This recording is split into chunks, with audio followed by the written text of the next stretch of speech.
Hello everyone, in this video we are going to go over how to set up a MERN stack project. We are going to start a server, download some dependencies, and connect to our MongoDB database.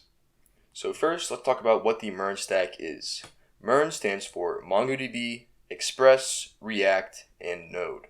So MongoDB is a document-based database that will be part of the backend of this project. Express is a web framework for Node.js.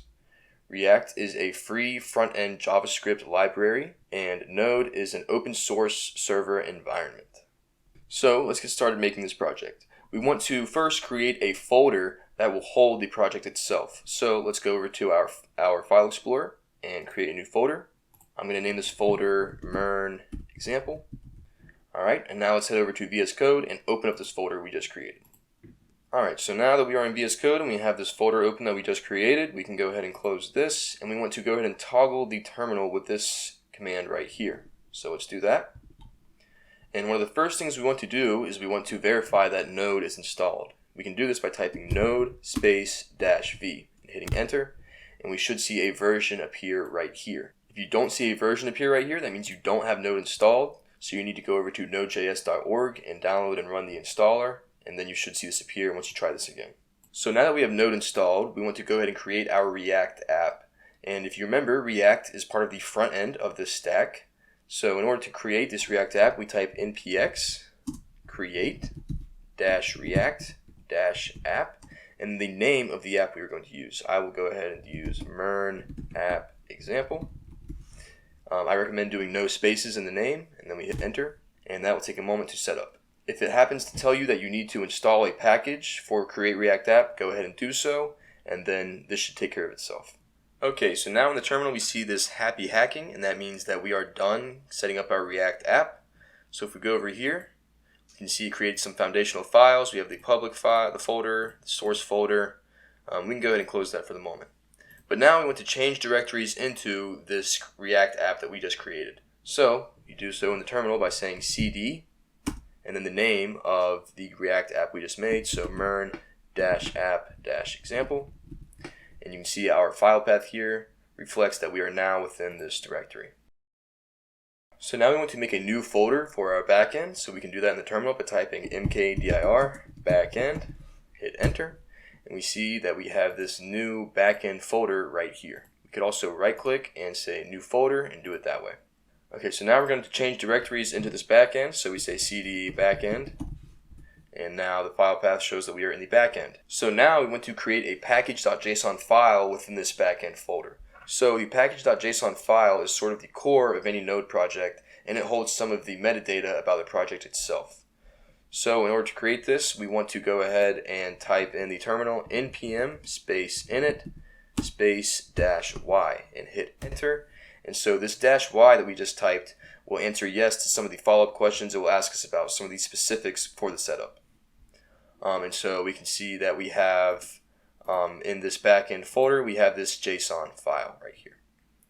Okay, so now we can go ahead and install some of the dependencies that we will be using. So we will be using Express, Cores, Mongoose, .env, and NodeMon. And I will talk about all of those in just a moment, but let's go ahead and type in npm install Express, Cores, Mongoose, .env.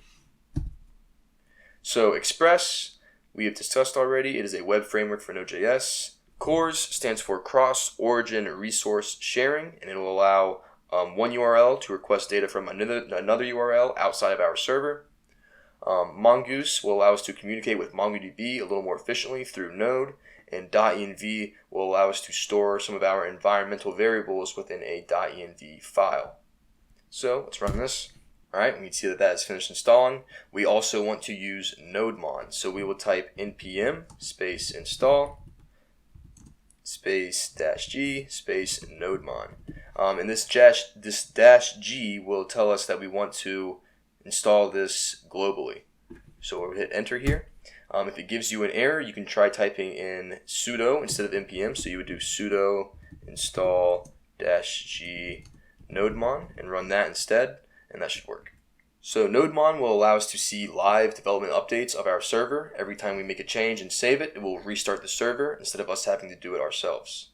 It works similarly to the way that live server works. Alright, so now that we've finished installing our dependencies, we can go ahead and create our server. So now within the backend folder, we want to create a new file called server.js. So let's go over here, right click, new file, and we'll type server.js.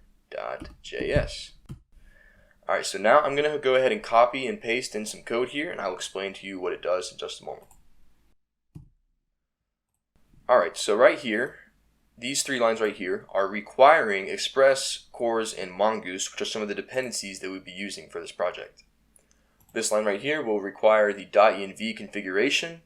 This will allow us to store some of our variables in the .env file for modularity. Instead of having to have the variables defined in each file we refer to them in, we can just refer to this .env file.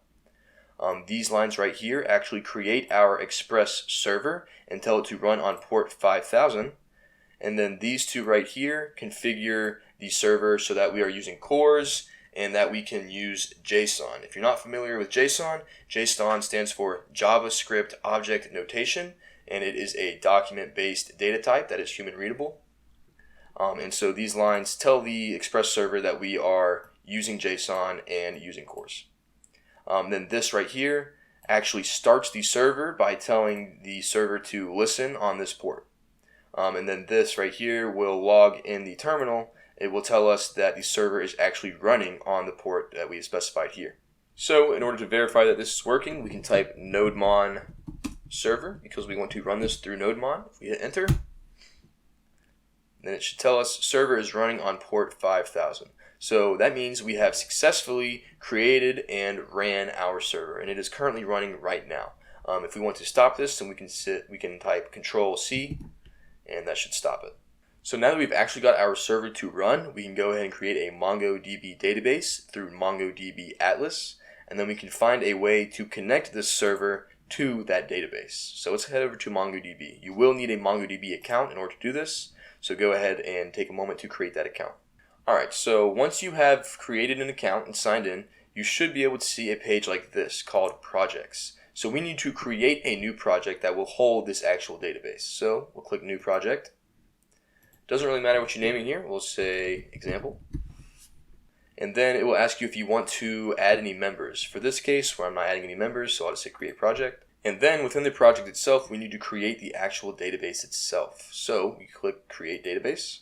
And we're going to use the free option here. We don't want to pay any money, so Create. And then it will ask us some questions about our cloud provider. In this case, I'll use Google Cloud. It doesn't really matter. In Iowa, US Central is fine. And we can go ahead and click Create Cluster. So now it tells us that it is provisioning the cluster. That means that it's setting up the database on MongoDB's end. That will take a little moment. So now we can go ahead and set up some of the users that will be able to access this database. If you were working with some teammates, then maybe you would create usernames and passwords for them. In this case, I'm the only one using this, so I'll create my own. I recommend you make something a little more secure for your username and password. For the case of this, it doesn't really matter, so I'll click Create User. And we see that it says username right here and then a password. We also need to add our current IP address so we can actually access this. In order to access a database, you need to have a proper username and password as well as the IP address. This is for security reasons. So right here, I'm going to add my IP address, and then I will hit Add Entry, and then Finish and Close. Alright, so now that is done, we can see that our cluster appears right here. This is our actual database. And we will find a way to connect to this within our server. So if we head back over to VS Code, we need to add some code here. I will paste in some code and explain to you what it does. Okay, so right here, between our server configuration and our server starting, we have pasted some code right here. So this first line right here, this is our URI, our Universal Resource Identifier. And this will define our connection string that we will use to connect to our actual database. So it knows exactly what we are connecting to. And you can see we are referring to a variable that is within process.env. We have not created this variable, and we have not created a .env file yet, but we will do so in just a moment. This line right here actually connects to the MongoDB database. This is the actual connection line. This is a flag right here to help us parse the URLs. You don't need to worry about this. Just make sure you have this right here for right now. This defines a variable name for the connection we just made. And then this says, okay, once the connection is open, we want to log in our terminal that we have actually connected to this database. So we know we have successfully connected the server to MongoDB. Okay, so we need to create a .env file. So if we go on the back end right here, say new file, .env, this is where we will define the environmental variables that we've been talking about for .env. This is the entire purpose of the .env dependency. So right here we can see that we need to create an atlas URI variable. So we say atlas _ URI, and we need to set this equal to our connection string. So where will we get this connection string? We need to go back over to MongoDB, and if we go into our cluster and we hit connect, we have a couple different connection options here. Right now we're going to use connect your application. We are going to be using MongoDB's native drivers. So if we click this, then we see this string right here. So we can copy this right here with this little button. We'll head back over to our code and we will paste this right here.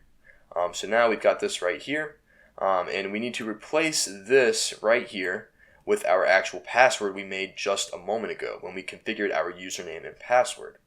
You need to make sure you replace the angular brackets and the password itself. So we need to do ASDFG12345, as that is my password. It is the same as my username. I advise you not to do this for security reasons. But if we save this now, then this will allow us to actually connect to MongoDB. So go ahead and make sure you have saved your .env file and your server file. If you haven't saved it, then it will not reflect the most recent change. And then to verify that our server can connect to our MongoDB database, we can go in here and type nodemon server. If we hit enter, then we should see that we are running on port 5000 and our MongoDB database is connected. These are the console logs we have specified right here to verify that everything is working. So that's all we're going to do for this video. We have successfully created a MERN project, downloaded some dependencies, ran a server, and then connected that server to a MongoDB database. Thanks for watching.